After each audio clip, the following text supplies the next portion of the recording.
A sentença já foi proferida. Saia de casa e cruze o tabuleiro pedregoso. Só lhe pertence o que por você for decifrado. Beba o fogo na taça de pedra dos lajedos. Registre as malhas e o pelo fulvo do jaguar, o pelo vermelho da sussuarana, o cacto com seus frutos estrelados. Anote o pássaro com sua flecha aurinegra e a tocha incendiada das macambiras cor de sangue.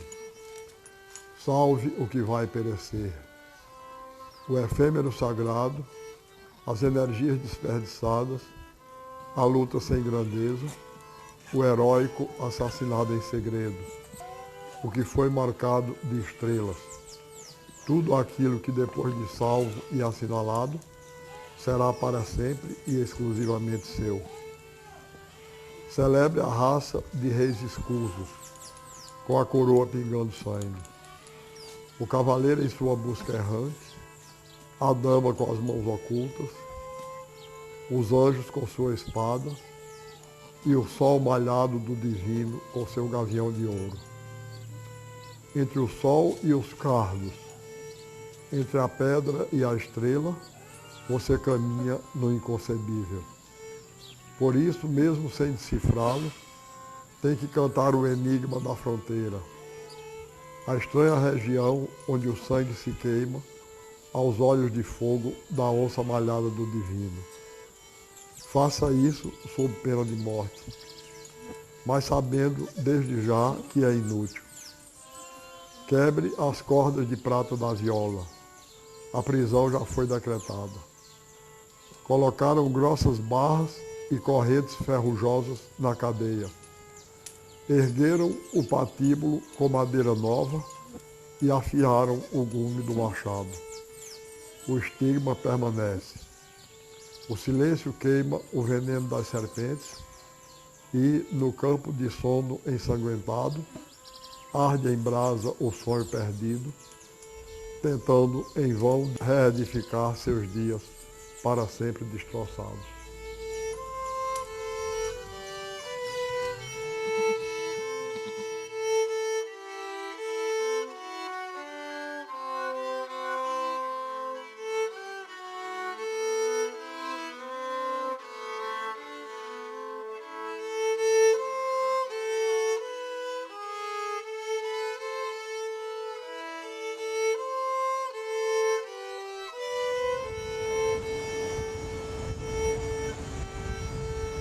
Eu não sei se você já reparou, aquilo é um poema. Aquilo é um poema. E eu escrevi aquele poema consciente do que estava escrevendo. Quer dizer, até o ponto em que a gente é consciente. Porque, se você olhar bem, ali está todo o núcleo da Pedra do Reino. Tá certo? Então, aquilo ali, para mim, é o capítulo mais importante da Pedra do Reino. É aquele que se chama A Visagem da Moça Caetana. Porque ele contém uma exposição do centro vital do romance e uma exposição que aí foi com certeza involuntária. Aquilo é como que uma súmula de toda a minha literatura. Tudo que eu procuro com a minha literatura, quando ela diz assim, você está tentando em vão reedificar seus dias para sempre destroçados. É isso mais ou menos que eu tento na literatura.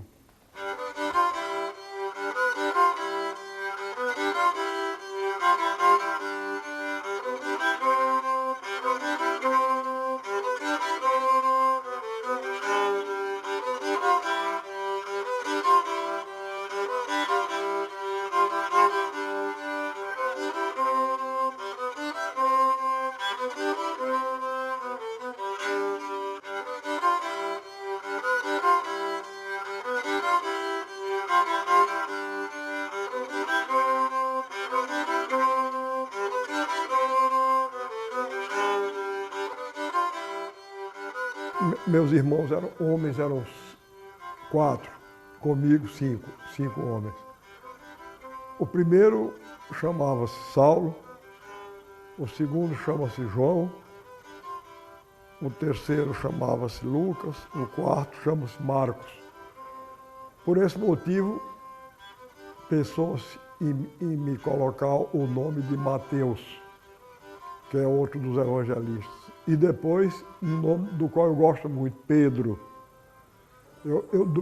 Me chamei durante alguns dias Pedro. Acho que saiu até a notícia do jornal, meu nome como Pedro. Depois meu pai se fixou na escolha de Ariano, que é o nome de um santo quase desconhecido, não, acho que é obscuro e desconhecido.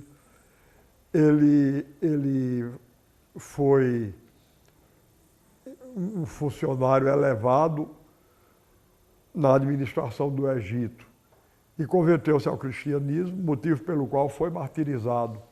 O Suassuna veio nas águas do movimento nativista que deu origem à independência do Brasil.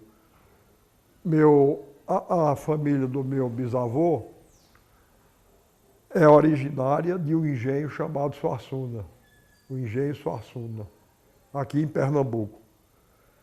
E o ramo da nossa família, que era desse engenho, era chamado os Suassunas por causa do engenho, mas era um apelido, uma alcunha. Mas o meu bisavô adotou como nome.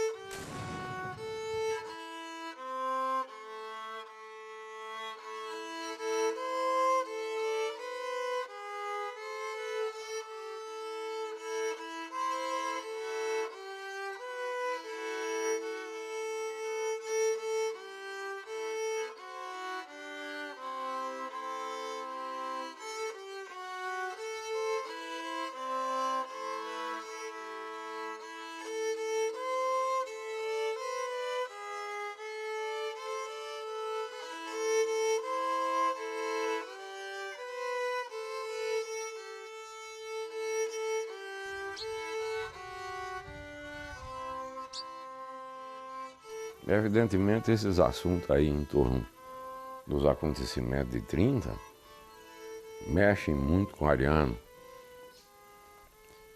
No que se relaciona, no que se refere à Tia Ritinha, era com a ideia de afastar os filhos e todos nós dessa senda clássica aqui no sertão, das vinganças,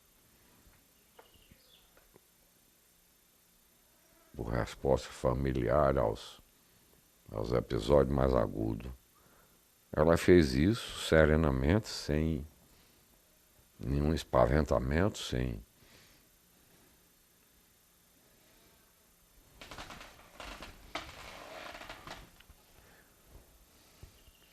na minha conta teve a verdadeira coragem, na ânsia de proteger os filhos e os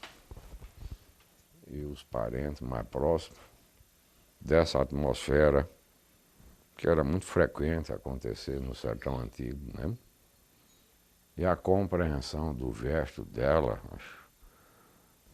articulada com meu pai e os outros irmãos dela, só fez ela crescer mais.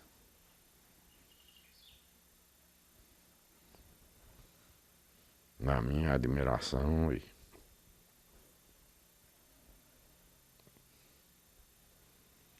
E hoje em dia, nessa postura de administrador dessa saudade, eu prefiro mesmo que a gente não continue conversando sobre isso. Tá certo? A personalidade de escritor dele se formou muito com essa tragédia, se desenvolveu muito com essa tragédia, como que tocou as fibras mais importantes do coração dele. Olha, é difícil a gente dizer porque o escritor sublima as coisas. O autor, o pintor, sublima. O pai dele morreu assassinado, ele vai pintar, não pinta o pai sendo assassinado, mas o pai assassinado está ali. De forma que essa tragédia da família do Ariano deve ter refletido muito na literatura dele. Nos livros ele é ele, mas ele é também o fruto de todo o ambiente onde ele se criou e do qual foi vítima.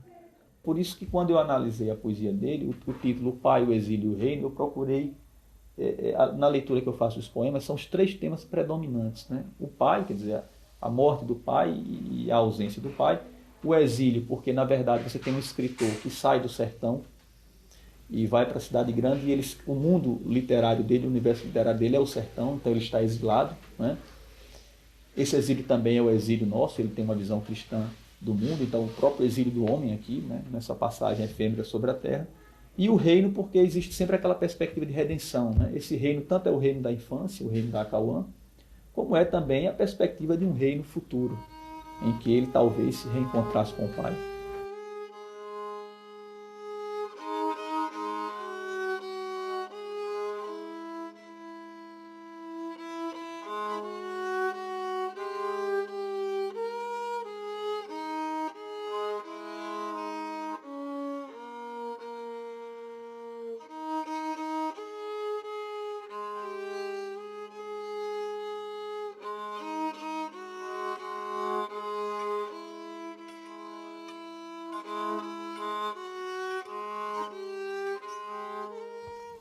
Aqui morava um rei quando eu menino. Vestia ouro e castanho no gibão. Pedra da sorte sobre o meu destino pulsava junto ao meu seu coração.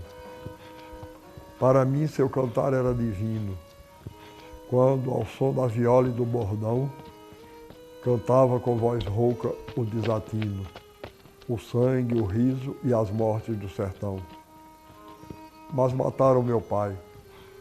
Desde esse dia eu me vi como um cego sem meu guia, que se foi para o sol transfigurado.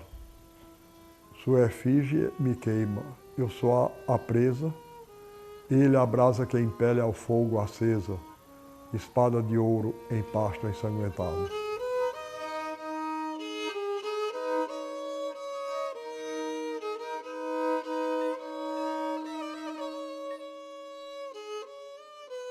Ariano, ele sempre declarou que a poesia era a fonte profunda de tudo que ele escrevia. Quer dizer, ele sempre declarou que ele era fundamentalmente um poeta. E me parece que a crítica, de uma maneira geral, não levava essa afirmação muito a sério. Ele começou, o primeiro texto publicado por Ariano foi um poema, né? Ele publicou, quer dizer, ele se iniciou na vida literária através de um poema intitulado Noturno, e que foi publicado no Jornal do Comércio do Recife a 18 de outubro de 45. Quer dizer, ele tinha então 18 anos de idade. E desde então ele continuou escrevendo poesia, ele nunca deixou de escrever poesia. Alguns comentadores da obra de Ariano chegaram a afirmar que essa obra poderia ser dividida em 2 etapas, ou em 2 fases. A fase de escritura teatral, a fase de escritura romanesca, né? Eu discordo completamente. Quem conhece mais aprofundadamente a obra dele percebe que, na verdade, não existem fases. Ele sempre se dedicou quase que simultaneamente à poesia, ao teatro e ao romance. Ariano é autor e personagem do seu teatro. Ele é autor e personagem do seu romance. Ele é a pessoa Ariano e é o personagem Ariano. Ele é um personagem, né? Com aquelas maluquices todas, né? Aquelas santas maluquices, aquelas doidices admiráveis, não é? Aquele sentido de obsessivo de preservação dessa realidade que ele enriquece sem deformar, que ele dá a vestimenta poética sem deformar, enfim, vou insistir, recria enriquecendo o real pela via poética. É tão poético que pedra para ele é sono, é a pedra do sono, é a pedra para dormir, né? O rio que é o leito de areia no sertão, é uma fonte de vida não é uma fonte de morte. E quando a morte na obra do Ariano, ela é uma morte estupenda, como é a morte. Eu penso que na literatura brasileira tem dois momentos de morte e que são muito interessantes. São as mortes dos cachorros. Da cachorra-baleia, na obra de Graciliano, e dos cachorros do Alto da Compadecida. Isso é de uma sublime poesia, de uma beleza. Eu acho fascinante. Não é difícil a gente identificar na obra de Ariano como ele transita facilmente entre o erudito e o popular. Isso não é à toa, porque Ariano teve acesso, desde criança, a uma biblioteca muito rica, que era a biblioteca do pai dele, de João Suassuna, que era um advogado, um intelectual. Foi uma influência fundamental, a biblioteca que ele nos deixou. Foi nos exemplares de livros deixados por ele que eu li pela primeira vez os livros de Eça de Queiroz, principalmente A Cidade e as Serras e A Ilustre Casa de Ramírez, O Mandarim, também A Relíquia. Li pela primeira vez Os Sertões, no exemplar que pertenceu a ele, a meu pai. A Carne, de Júlio Ribeiro, O Cortiço, de Aloysio Azevedo. E sim, eu me esqueci, entre as leituras da infância e da adolescência, um livro que foi muito importante para mim, que foi um livro chamado Escaramuche, de um escritor chamado Rafael Sabatini. Agora, logo depois, comecei a ler, digamos, algumas obras da literatura mais convencional e tradicional, não é? Eu li com grande encanto o Dom Quixote, de Cervantes, os 4 maiores livros de Dostoiévski, né? Crime e Castigo, O Idiota, Os Demônios e Os Irmãos Karamazov. E li também algumas as peças de Calderón de la Barca, mas essa foi uma leitura posterior. Aí eu já li aos 19 anos, foi quando eu li Calderón de la Barca pela primeira vez. Paralelamente a isso, Ariano vivia no sertão.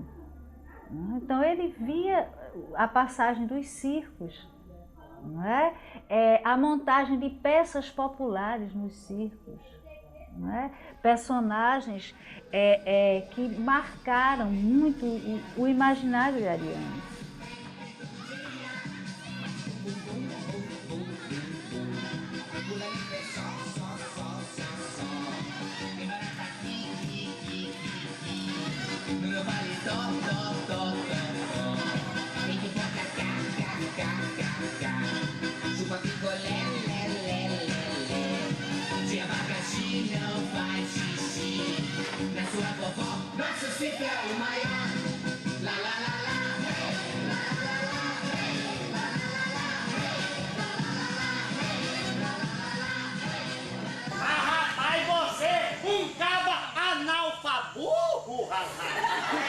Tanta escola pública que tem neste Brasil. Primeiro analfabeto, depois escola pública. Pública. Aliás, Gregório desempenhou um papel muito importante na minha vida, não é? Ele era o grande palhaço do Circo Stringini, que era o circo que ia lá a Taperoá. Eu fiquei de tal maneira agradecido a Gregório, que eu não sei se vocês repararam, mas no Alto da Compadecida eu coloquei um palhaço para representar o autor. Porque eu considero o palhaço a figura típica, emblemática do ator. a estrela, o esplendor mesmo do circo é o palhaço, porque você pode ter tudo, ter os malabaristas, ter os trapezistas, leões, tudo, animais, as feras, né? Mas sempre aquela expectativa do palhaço. Quando entra o palhaço, aí a magia se completa, se transforma. Porque o palhaço é a alma do circo. Na língua do pinto. Bora. Vou falar na língua do pinto, hein? Língua de pinto, língua de pinto, língua de pinto, língua de pinto, língua de pinto, língua de pinto. Ei, rapaz! Você tem que falar no idioma do pinto. Idioma do pinto, idioma do pinto, idioma do pinto, idioma do pinto, idioma do pinto. Respiar, meu amigo. Na época do circo Mambembe mesmo, não tinha esses carros de som, né? Não tinha esse trio elétrico que nós temos hoje, né? Então, quando o circo chegava, no primeiro dia de espetáculo, a gente chamava 10, 15 meninos e o palhaço ele marcava o menino com X, né? Aí saía na rua gritando, né? Aí o palhaço ensaiava os meninos, começava logo do ensaio, né? Arrocha, negada, aí uma meninada gritava, mais um pouquinho, Aí ele começava, Pompeu, Pompeu, tua mãe morreu. E a cabeça do palhaço, o urubu comeu. E olha a moça na janela, tem a cara de panela. E que é que o palhaço tem? Oi, eu vou ali e volto já. Oi, cabeça de bode, não tem que chupar. Eu vou comer maracujá, perna fina no meio do mar. É uma coisa meio surrealista. E ele, quando ele terminava de dizer, ele dizia, a coxa negrada da canela suja. Aí os meninos gritavam, ei, afrouxa, ei, a coxa, ei, afrouxa, ei. Então eu cheguei a identificar esses 3 arquétipos que informam esse personagem, que são o profeta, o palhaço e o rei. No meu entender, essas 3 dimensões, elas pulsam simultaneamente na vida e na obra de Ariano, na vida e nas ideias dele. Não é que em um certo momento só uma das dimensões exista em detrimento das outras. Ao contrário, as 3 pulsam simultaneamente e informam a dinâmica e a eterna mudança da obra de Ariano, e talvez por aí isso explique um pouco a eterna contemporaneidade da obra dele. Eu acho que em todos nós existem esses 2 hemisférios, tá certo? Eu coloco no hemisfério rei, que eu sempre complemento com o profeta, do mesmo jeito que no palhaço eu complemento com o poeta. Eu acho que no hemisfério estão o poeta e o palhaço, no outro estão o profeta e o rei. Nesse hemisfério do rei, eu acho que a gente... nesse hemisfério está situado o que o homem tem de melhor e de mais elevado em si mesmo. Agora, eu lembro sempre o seguinte, se a gente se apega muito a isso, se a gente se apega muito a essa parte, a gente começa a se levar excessivamente a sério, o que não é muito bom. Então, eu, pelo menos, procuro fazer isso. Quando eu vejo que eu estou me levando excessivamente a sério, o palhaço que eu tenho dentro de mim dá uma cambalhota e eu faço uma careta para o rei e por aí, através do humor, eu procuro me livrar daquela carga excessivamente pesada do profeta e do rei.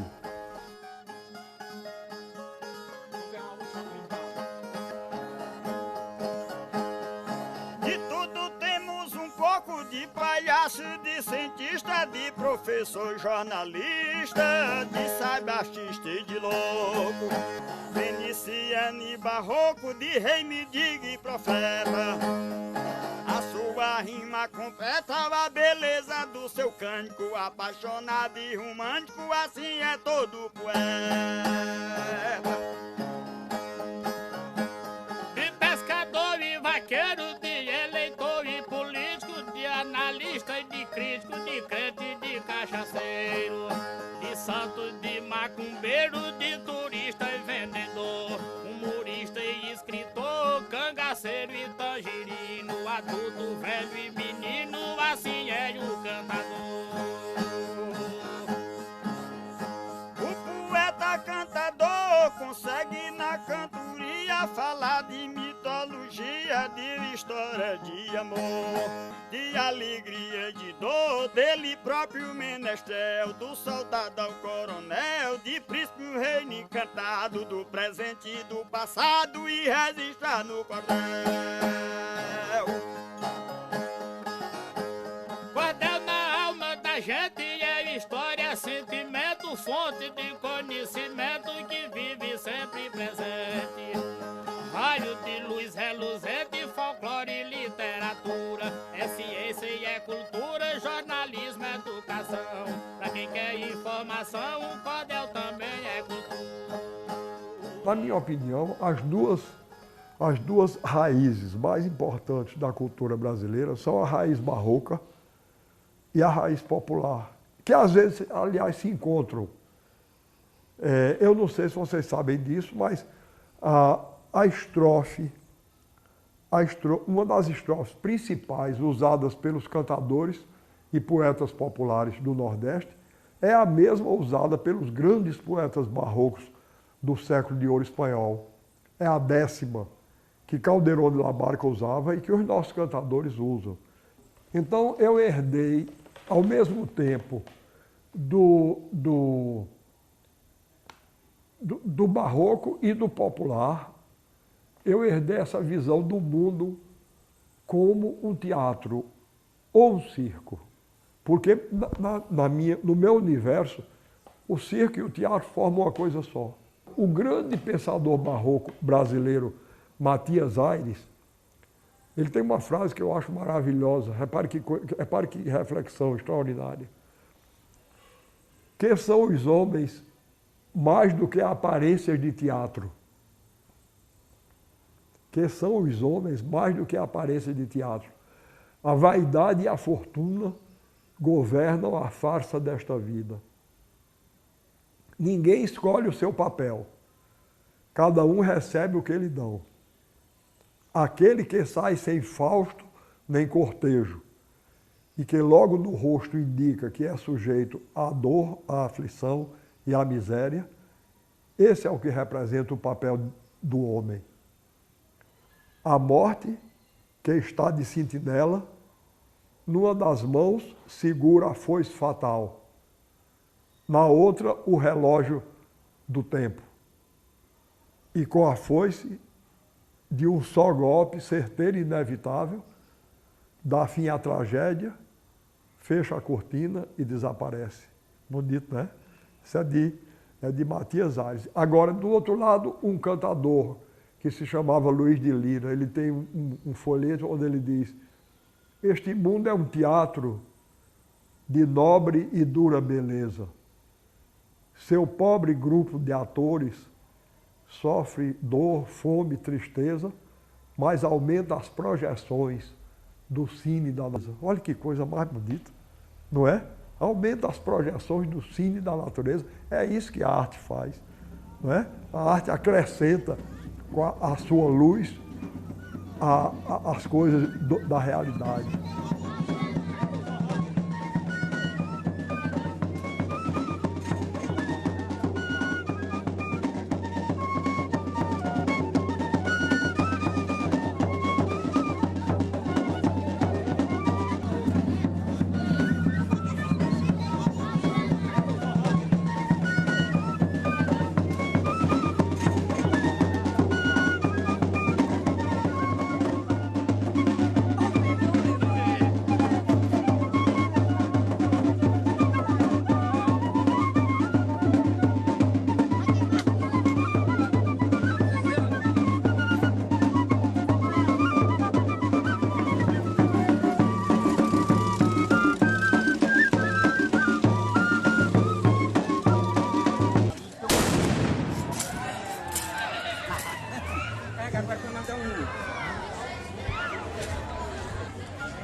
Ninguém pode imaginar o entusiasmo régio que me empolgou quando os cavaleiros desfilaram pela rua, a cavalo, com os matinadores levando à frente as bandeiras dos 2 cordões, uma azul, outra encarnada. Explicaram-me que os azuis iam disputar troféus com os vermelhos e que eu devia escolher para mim um dos 2 partidos. Disseram-me que o cordão azul era a cor de Nossa Senhora e o encarnado a do Cristo. Mas tia Filipa, que por ser devota de Nossa Senhora da Conceição era do azul, me disse logo que eu não fosse nessa conversa não, porque o cordão encarnado era do diabo. Espantei-me de que uma cor só, o vermelho, pudesse ser ao mesmo tempo do Cristo e do diabo. Só depois de adulto, aprofundando meus conhecimentos religiosos e astrológicos e estudando o catolicismo da Pedra do Reino, foi que descobri como essa noção é profunda, zodiacal e estrelar. Mas isso foi depois, e fica para depois.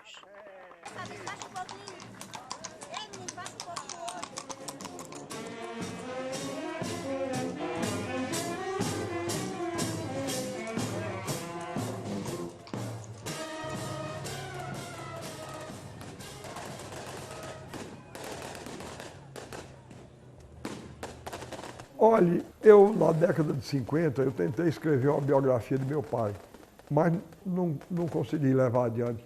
E eu cheguei a tentar, ia se chamar Vida do Cavaleiro, Vida do Presidente Suassuna, Cavaleiro Sertanejo. Era o título da biografia que eu ia fazer dele. Mas aí eu não consegui. Aí eu tentei escrever um longo poema sobre ele. Chamava-se Cantar do Potro Castanho.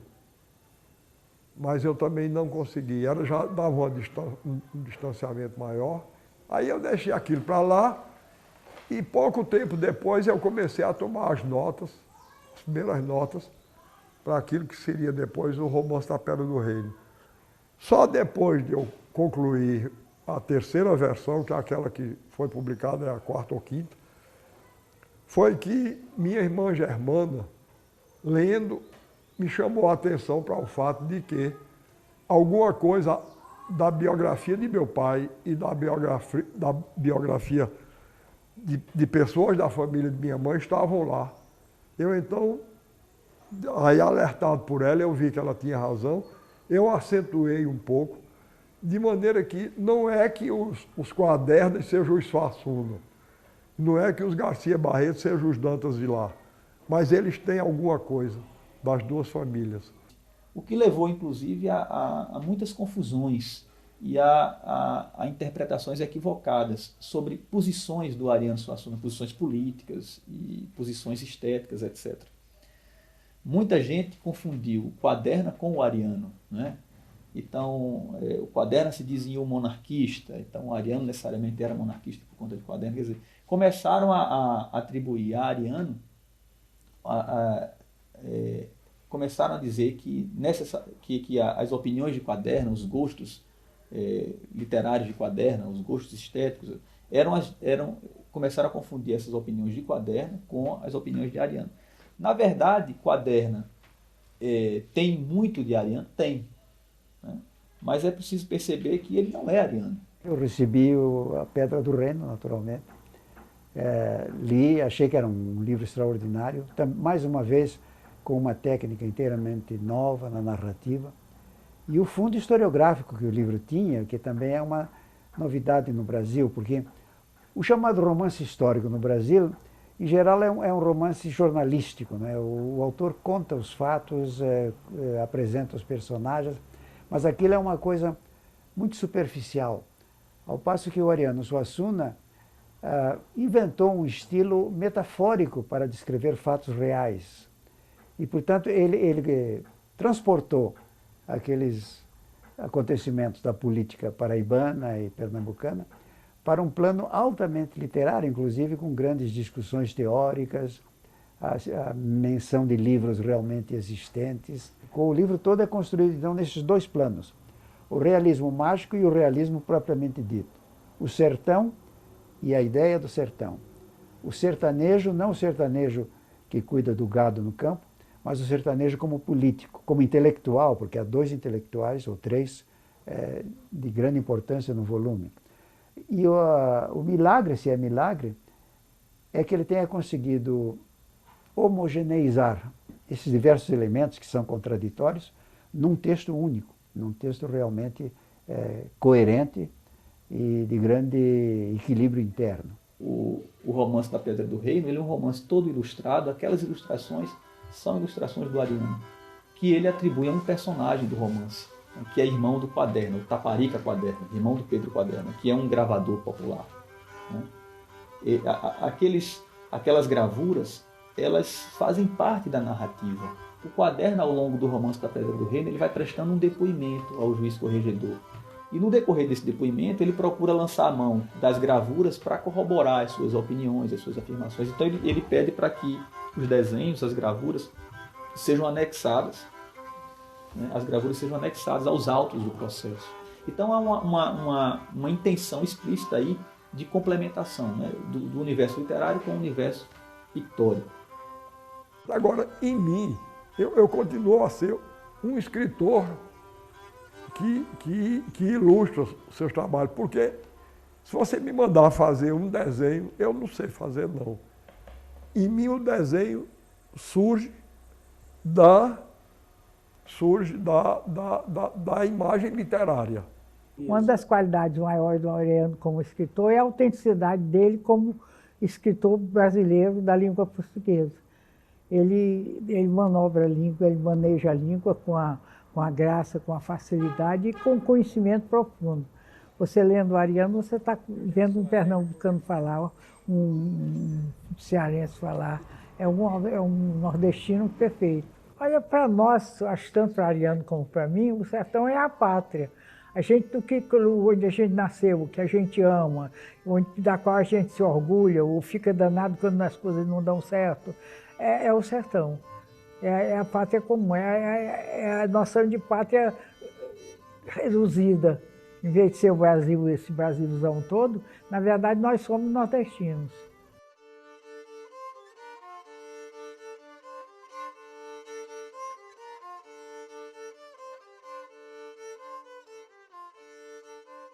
O Suassuna tem a virtude de estar muito fincado na terra, o teatro dele está muito próximo, mas tudo que o alimenta é universal.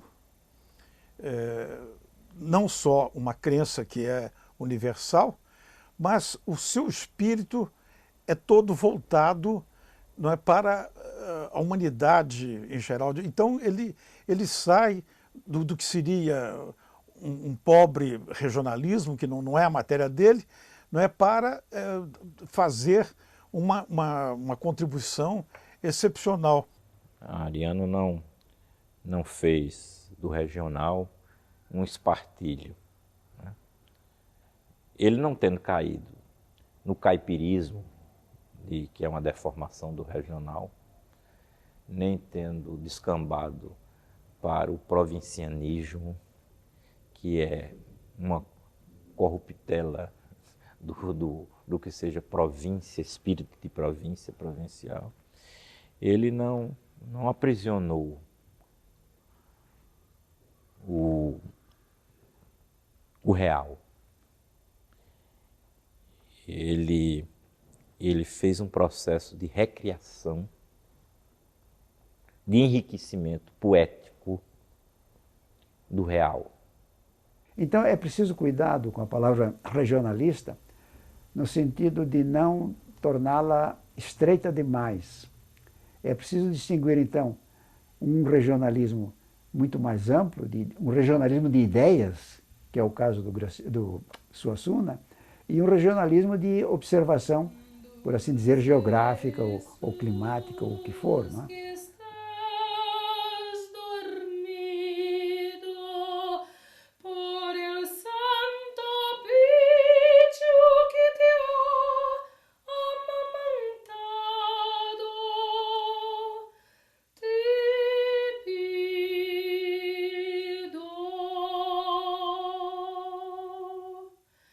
Que este hijo mío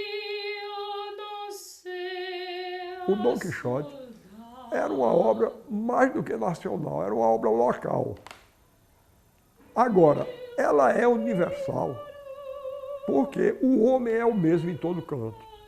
Se Cervantes pintou daquela maneira genial, extraordinária, o homem da terra dele, e o Dom Quixote é profundamente espanhol, tanto Dom Quixote quanto Sancho. Sancho e Dom Quixote são dois personagens profundamente espanhóis. Só podiam ter nascido na Espanha, não é? Sancho é herdeiro da novela, Dom Quixote é herdeiro da novela de cavalaria e Sancho é herdeiro da novela picaresca. Então, são personagens profundamente locais.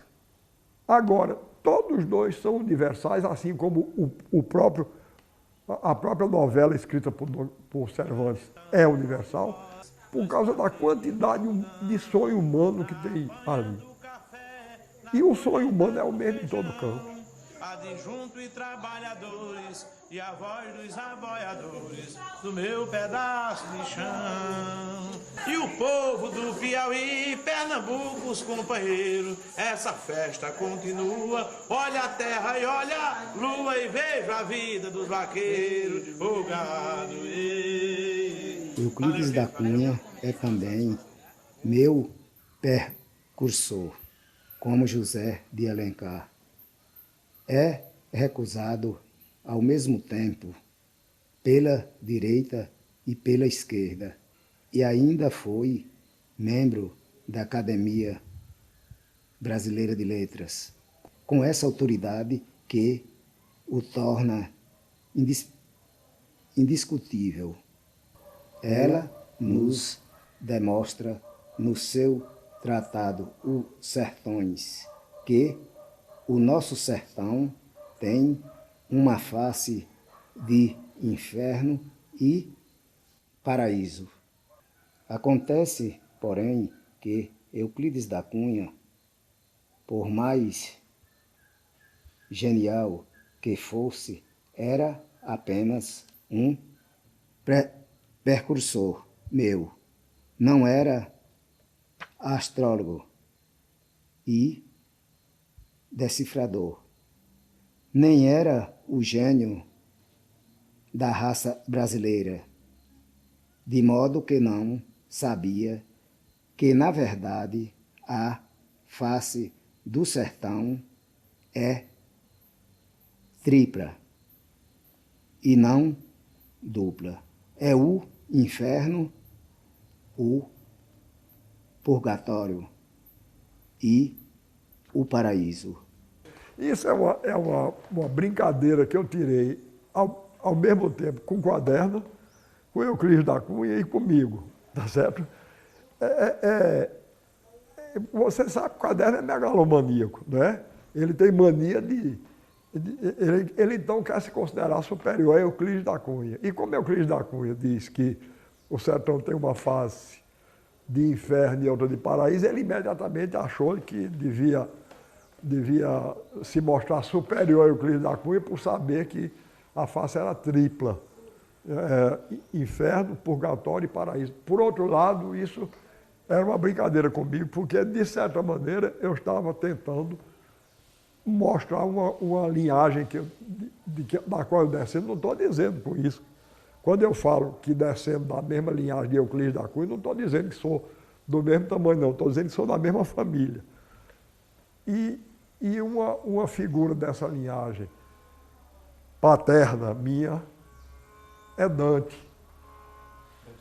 Sim, e como a Divina Comédia é dividida em inferno, purgatório e paraíso, eu coloquei isso lá também, numa alusão à divisão em três partes da Divina Comédia, né?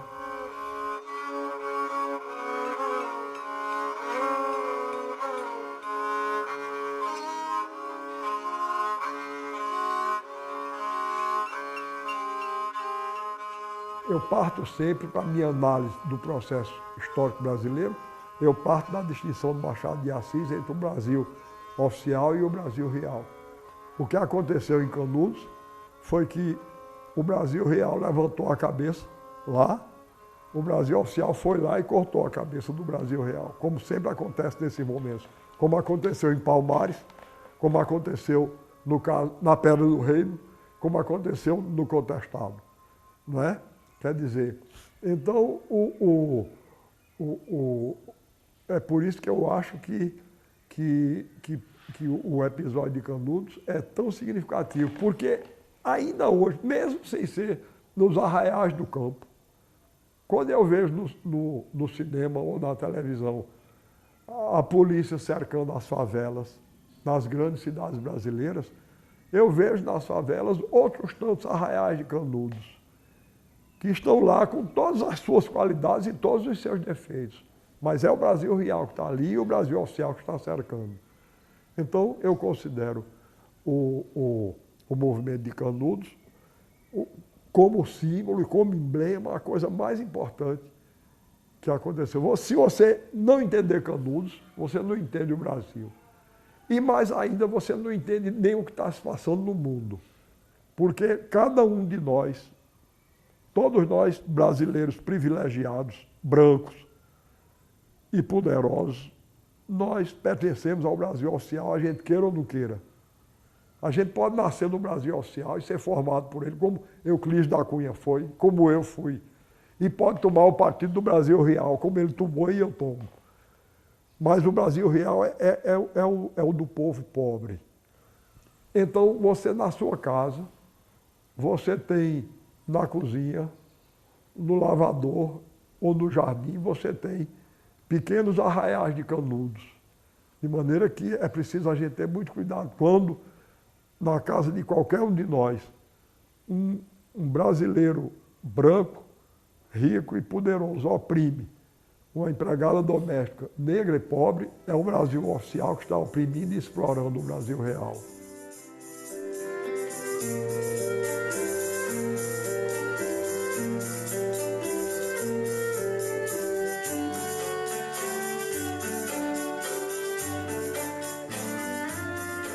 O movimento armorial começou oficialmente em 1970, todos sabemos, quando Ariano, à frente de um grupo de escritores, músicos, poetas, na Universidade Federal de Pernambuco, no seu departamento de extensão, procurava dar corpo à ideia de se criar uma arte brasileira inspirada nas suas manifestações populares, na sua música, na sua dança, nas suas artes plásticas. Nós ensaiávamos lá na sua casa, o Quinteto Armorial, pelo menos uma vez por semana. Se encontrava na sala de visitas da sua casa para ensaiar. E Ariano não só assistia aos ensaios, como convidava também escritores, poetas, artistas plásticos para que eles também vissem esses ensaios. Então eram ensaios muito ricos de conversas, né, de opiniões. Imaginem vocês que, vez por outra, aparecia Brenan, Gilvan Samico, Marcos Acioli, Maximiano Campos, né? E Ariano sempre presente. Aí eu imaginei congregar um grupo de artistas para que nós juntos nós procurássemos, cada um em seu campo, uma arte erudita brasileira fundamentada nas raízes populares da nossa cultura. Essa era a arte armorial. Agora, ao mesmo tempo, com o movimento armorial, eu pretendia fazer do nosso trabalho uma ponta de lança para a gente lutar contra esse processo de descaracterização e de vulgarização da cultura brasileira.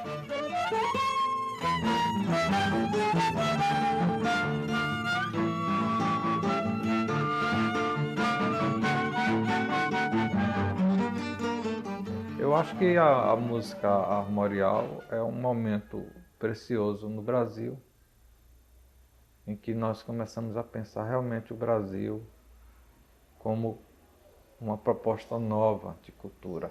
Naturalmente que quem ouve a música armorial diz: ah, mas essa é a música do livro do Suassuna. Quem lê o Suassuna diz: ah, a música do Quinteto Armorial está aqui dentro, né?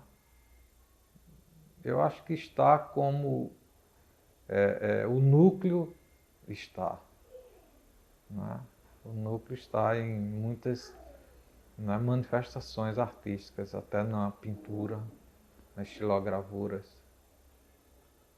Né? Eu acho que está a musicalidade que tem na obra de Ariano Suassuna, né? De certa forma existe na música do Quinteto Armorial. Né?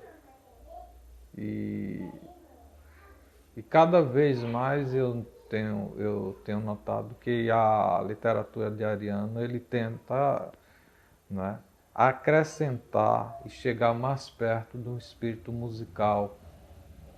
Né? E na literatura, a forma de expressão que mais perto chega da música é a poesia.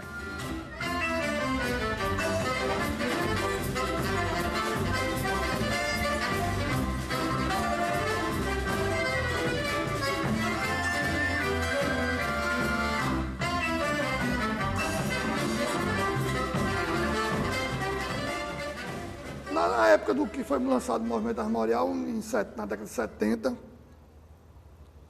nós éramos muito pequenos.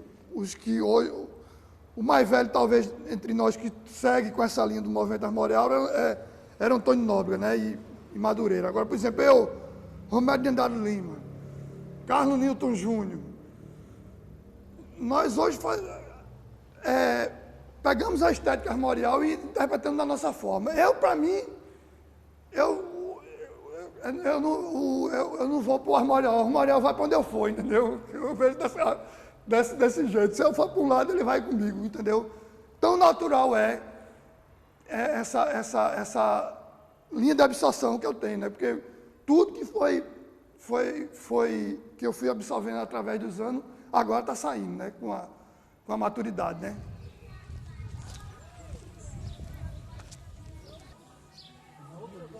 A outra mais bonita, mas essa já o que eu gosto dela, Alexandre, é essa elevação. Ele disse que os escritores sempre criam um caso de amor e põem na obra e fazem aquilo girar, um livro todo girar ao redor daquilo. E ele não fez assim. Ele casou com o seu caso de amor, né? Que é Zélia. Zélia é importantíssima na vida de Ariano. É a retaguarda. Ele, como um bom cangaceiro que ele sabe o que importa uma retaguarda. E Zélia é a retaguarda dele. A retaguarda para a retirada, a retaguarda para ter tranquilidade no avançar, a retaguarda que cuida, movimenta a família e preserva o Ariano. Ele sempre tem um programa no NETV, a meu dia. Muito obrigado para você.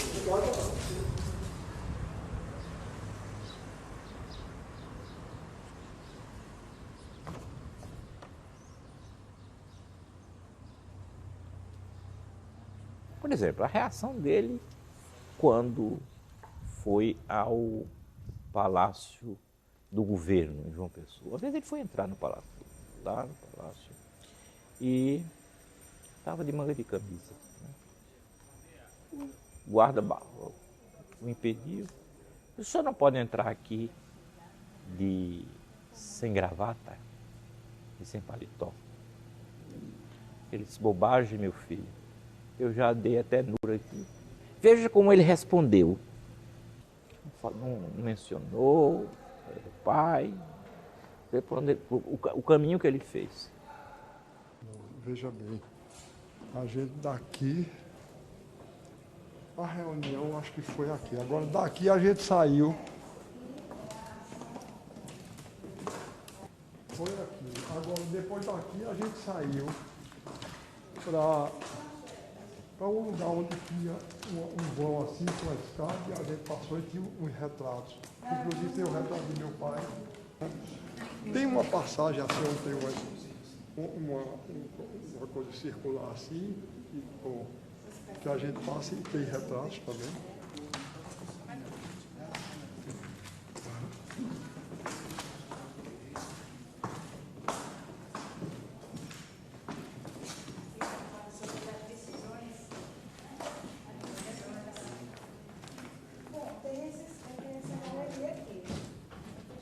Eu acho que o quarto era aqui. Aqui eram os armários. Parece que o que eu me lembro é esse aqui. Eu tenho a impressão que Selma Pontana é esse que eu me lembro que eu Porque virei, tinha saído para aqui. Um computador, eu disse, a desmoralização. No quarto onde eu nasci, tem um computador. Eu tenho a impressão que era isso. Mas não tenho certeza não, mas tenho quase certeza que era isso.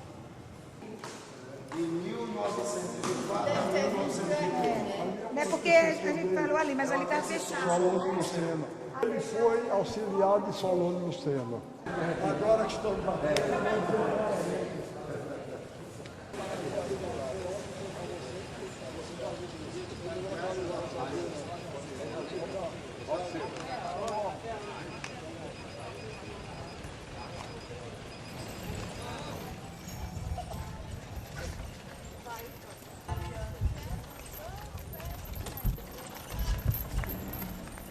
O universo ficcional de Ariano, ele gira, quase todo ele gira em torno de Taperoá, né? Então, se você pegar as peças de teatro, algumas declaradamente Xalá, que a trama se passa em Taperoá, e outros nos Sessentes, o mesmo universo, né, ficcional. O que eu acho mais curioso no Auto da Compadecida é que é uma peça que pode ser assistida por qualquer pessoa, e uma pessoa menos conhecedora da tradição do teatro ocidental ou da tradição do teatro popular vai gostar, e uma pessoa que conhece também vai encontrar ali outras referências que uma pessoa que não tem esse conhecimento não encontrou. Então, naquela aparente simplicidade, né, naquela aparente ingenuidade do texto, existe uma sofisticação de escritor erudito. Eu leria aqui uma fala da Compadecida, não é? Já que o Alto é da Compadecida. Ela diz assim, mas isso é a única coisa que se pode dizer contra ele. E era trabalhador, cumpria suas obrigações nessa parte.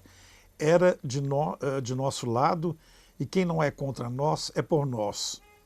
Aí Manuel, não é, fala o padre e o sacristão. E a Compadecida então replica, é verdade que não eram dos melhores, mas você precisa levar em conta a língua do mundo e o modo de acusar do diabo. O bispo trabalhava e por isso era chamado de político e de mero administrador. Já com esses dois, a acusação é pelo outro lado. É verdade que eles praticaram atos vergonhosos, mas é preciso levar em conta a pobre e triste condição do homem. A carne implica todas essas coisas turvas e mesquinhas. Quase tudo o que eles faziam era por medo. Eu conheço isso porque convivi com os homens. Começam com medo, coitados, e terminam por fazer o que não presta, quase sem querer. É o medo. Eu acho uma fala assim, muito expressiva, não é, do pensamento do Ariano.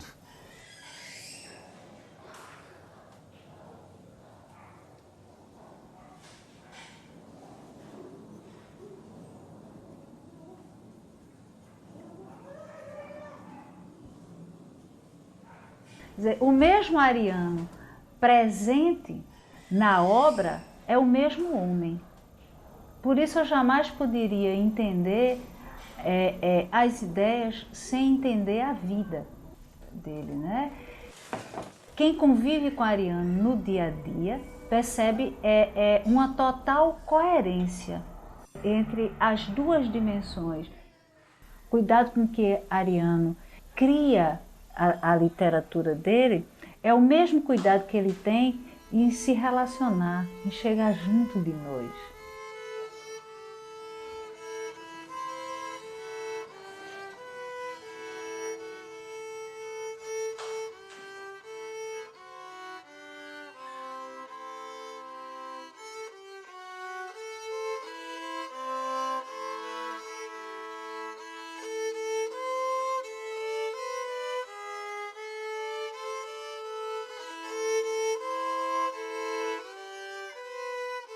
Então, eu me lembrei que os manuscritos medievais do Apocalipse, nos manuscritos medievais do Apocalipse, o artista juntava texto e ilustração.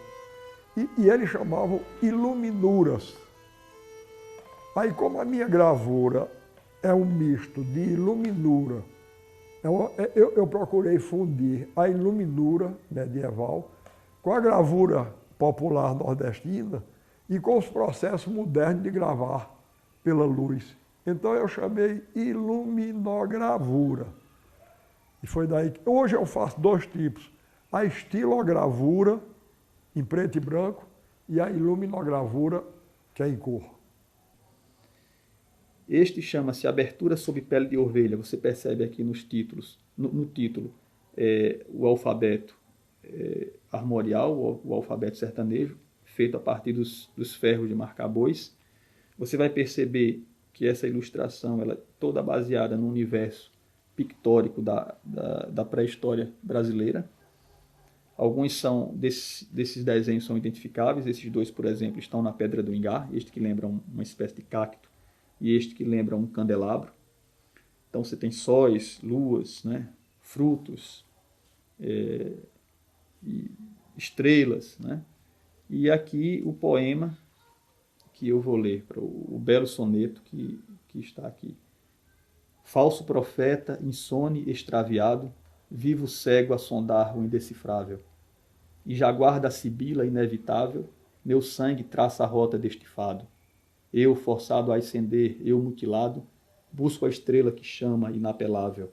E a pulsação do ser, fera indomável, arde ao sol do meu pasto incendiado.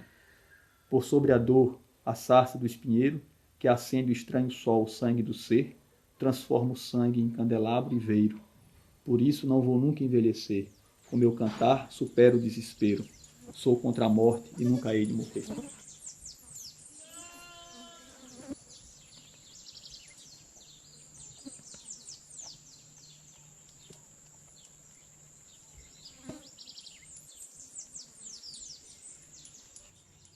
Olhe, a cabra é um animal pelo qual eu sempre tive uma grande simpatia, tá certo? Instintivamente, como pessoa, eu sabia que a cabra era o animal indicado, um dos animais indicados para uma revalorização política, literária e econômica do sertão. Quando meu primo Manelito Dantas Vilar, Manuel Dantas Vilar Filho, quando ele recebeu a fazenda Carnaúma, ele sabendo desse meu entusiasmo, e ele também tinha, ele me chamou para nós dois juntos fazermos uma criação de cabra. Tá certo? Fazermos uma criação de cabra. Eu imediatamente concordei. Agora a gente quebrou muito a cabeça, eu e ele. Porque ninguém entendia de cabra. Quando eu estou dizendo ninguém aí, não só somente eu e ele, não. Os zootecnistas, os veterinários, os agrônomos, ninguém entendia nada de cabra. Então, depois de muito quebrar a cabeça, num trabalho a quatro mãos, que não estava interessando até onde tinha sido a mão de um e começava do outro, eu e Ariano, nós fomos aprendendo o seguinte, que a grande saída, o grande caminho para nós era um trabalho de preservação com regeneração da função leiteira, inclusive, em primeiro lugar, das cabras nativas do Nordeste. Nativa como nós somos nativos.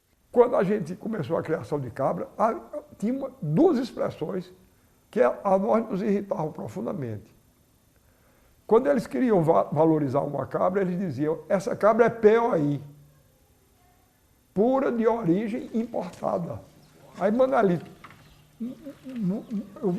eu vi uma vez ele dizer, a gente chegou um zootecnista lá na Fazenda Carnaúba e perguntou, essa cabra é POI? Ele disse, não, é POD, é pura de origem daqui mesmo. Tá certo?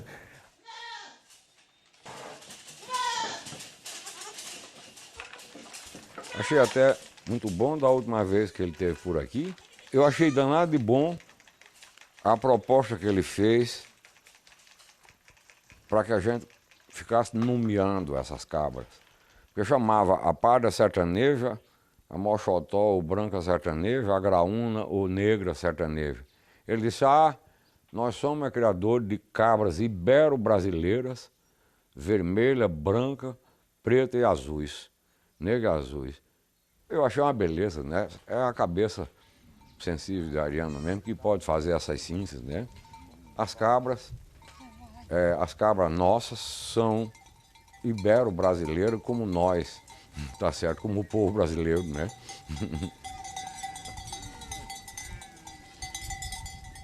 E você vai ver que tudo o que eu estou dizendo a respeito da minha literatura tem a ver com cabra. Do mesmo jeito que tudo que eu digo com cabra, a respeito de cabra, tem a ver com o resto do meu universo.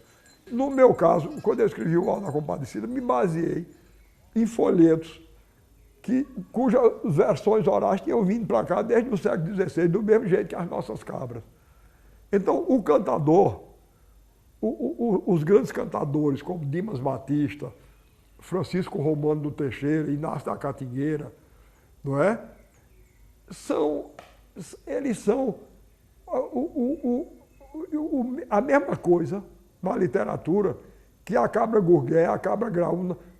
Inácio da Catingueira era, inclusive, negro, como as cabras graúnas.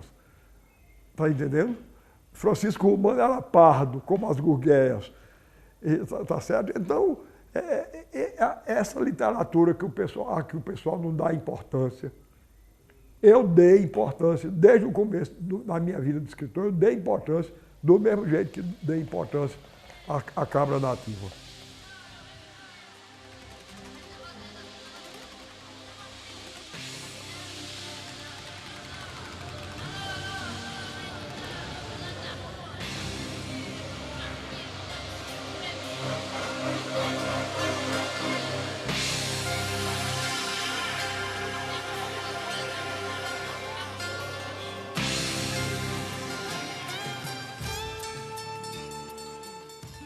Eu pedi que o grupo de balé da Edisca, dirigido por Dora Andrade, participasse desse espetáculo. Eu inventei essa tal aula espetáculo, que é isso que eu estou fazendo aqui agora, eu inventei quando eu fui secretário de Cultura lá de Pernambuco. Então, quando eu me tornei secretário, eu digo, a cultura brasileira está marginalizada, está colocada de lado. E eu vou fazer desse cargo de secretário da Cultura de Pernambuco, eu vou fazer uma alavanca. Eu vou ver se eu consigo deflagrar no Brasil inteiro uma discussão sobre a cultura brasileira, para trazê-la de novo para o centro do palco, que era o lugar onde ela nunca devia ter saído.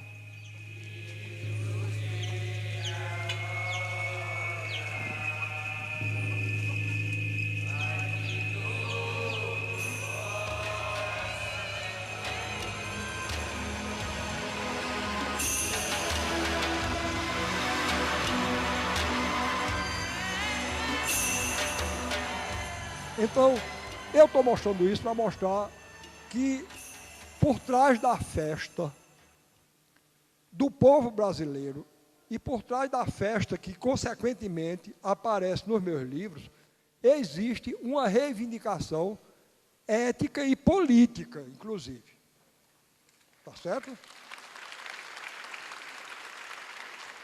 Se eu acentuo a beleza dos espetáculos populares, não é que eu esteja inconsciente das dificuldades pelas quais eles passam, não é, porque minha admiração por eles aumenta mais ainda. Dizem que o povo brasileiro é um povo irresponsável, porque passa fome e se veste, gasta o que não pode para se vestir com aqueles mantos bonitos durante 3 dias. Eu acho que isso é uma prova de grandeza e generosidade do povo brasileiro. Isso é um protesto, não é? Isso é um protesto do sonho contra a injustiça.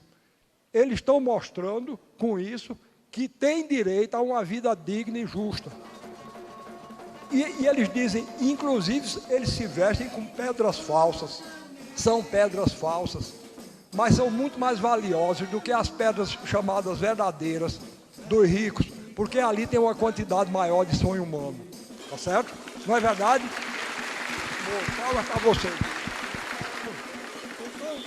A língua portuguesa, não sou eu que digo isso não. Quem dizia era Cervantes. Cervantes dizia, a língua portuguesa é a língua mais sonora e musical do mundo. Eu sempre desconfiei disso. Eu acho português a língua mais fácil e a mais bonita. Tá certo? A língua mais fácil e a mais bonita. E quer ver eu provar que é? O pessoal diz por aí que não é. Eu vou mostrar que é. Repara uma coisa. Está aqui.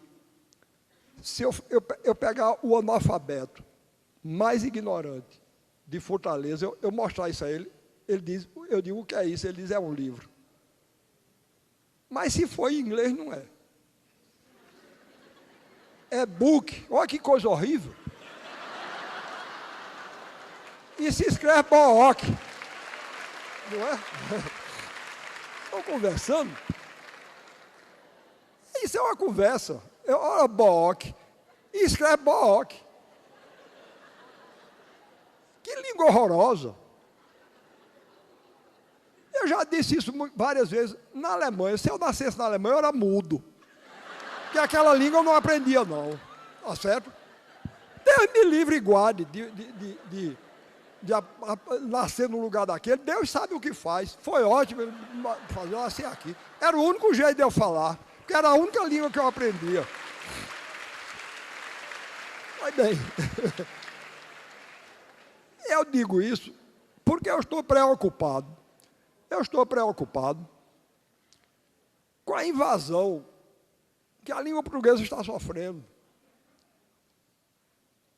Está uma coisa demais. É palavra em inglês para todo canto. Depois eu reconheço, eu já estou ficando. O pessoal diz que eu sou radical. Eu sou mesmo. Eu reconheço, eu sou radical porque estão radicalizando demais para o lado de lá. Não é? Aí eu radicalizo para o outro lado para ver se chega pelo menos no meio termo, descendo.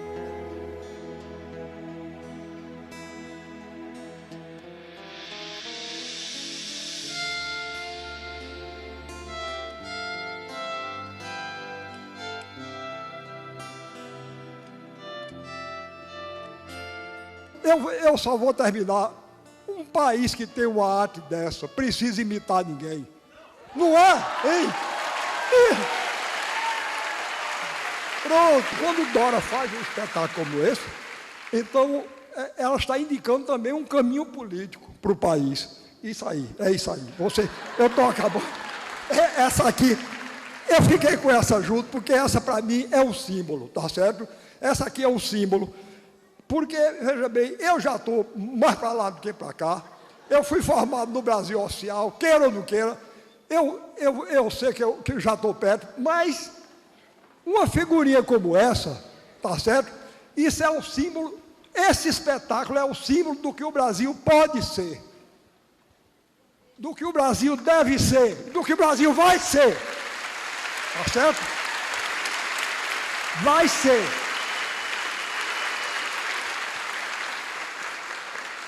Eles podem trair, vender, tentar aviltar, mas um povo que tem um espetáculo como esse povo pode ter esperança.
namorada.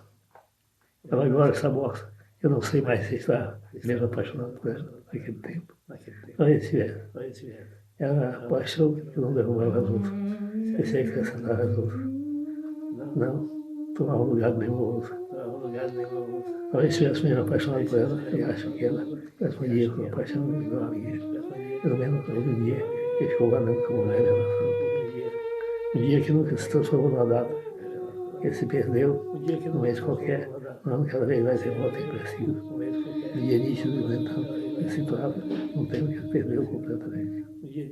Penso nela de repente, dessa viagem, que procuro uma terça para dizer que é livre de vida na esquerda. Não interrompa o exercício, pensamento passa. Pensamento é a mesma coisa toda. Muitas vezes suspendo a leitura de jornal, mas chega no ônibus, cansado, e a lembrança dela fica comigo. É um dia inútil, um domingo de tarde, inquietivos, pensado, em ir ao cinema. Mas a tarde de cartão postal, existia de sul, paramos na beira da manhã, e olhamos para nós, que não tínhamos para ir. Olhamos no rolo da vida igual, o silêncio das águas paradas. Freitamos a paz das paisagens da parada. No momento, freitando o sol, o vento, o fogo, o dedo na vida. Rimos na tarde, fechando do rio, e a mostra luz na sua escama. Sai Paulo depois, parecia, desapareceu de novo nas áreas da lagoa. Tive a grande vitória com ela, a vitória moral bem decidida. Então, sexo entre nós seria tão natural que não procuramos outras palavras. Acho que ela não estava um pouco ingênua sobre isso. E como espantava na noite quando viu, saindo no escuro da praia, um casal que tinha acabado de completar os carícias. Muito espantava porque o casal saiu, não parava, na carícia, indiferença, suspensão. Há umas 2 semanas alguém me telefonou para dizer que ela morreu. Há umas 2 semanas alguém me telefonou para dizer que ela morreu. Pediu-me que avisasse os outros amigos naquele tempo. Não avisei a ninguém, desagrado da festa, nem caí sozinho. Faço isso como se assim, a protegesse a distância. E agora? Acho que agora ela está mais perto de mim. Agora que ela está mais. Acho que agora ela está mais perto de mim do que antes. Não preciso de fotografia, não preciso tentar despertar o passado. Não uso disso, não leio os livros que ela me deu. Preciso estudar essa solenidade. Os postos da memória me voltam a ver as paielas cantando com o porta. Sou enorme, isso não é enorme, caralho. Acho que a história não mesmo apaixonado por ela. Nem eu nem ela sabíamos ao certo. Aquele rio sozinho. Preparamos sem pressa o silêncio entre nós. Perdão, nós mesmos pelo que não dissemos. Nos enterramos pelo que não nascemos. A vida segue sem ser escorrendo. Tudo sobre uma estrela morrer, foi só isso, cara. Talvez tudo isso.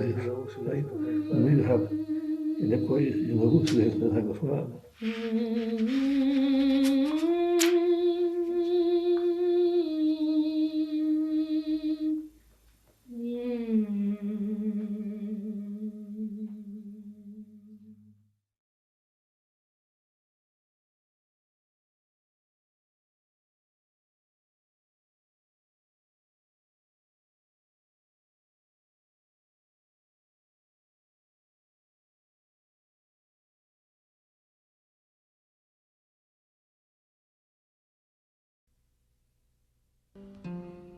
Meu anjo da guarda, eu quero saber do dia e da hora que eu é de morrer.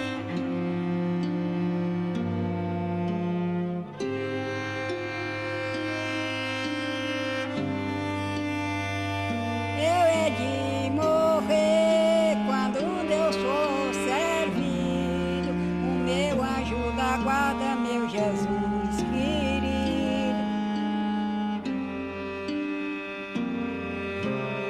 Meu Jesus querido, reino da glória, me dê meu rosário que eu quero ir-me embora. Eu quero ir-me embora lá pro céu também. Deus me dê a glória para sempre, amém.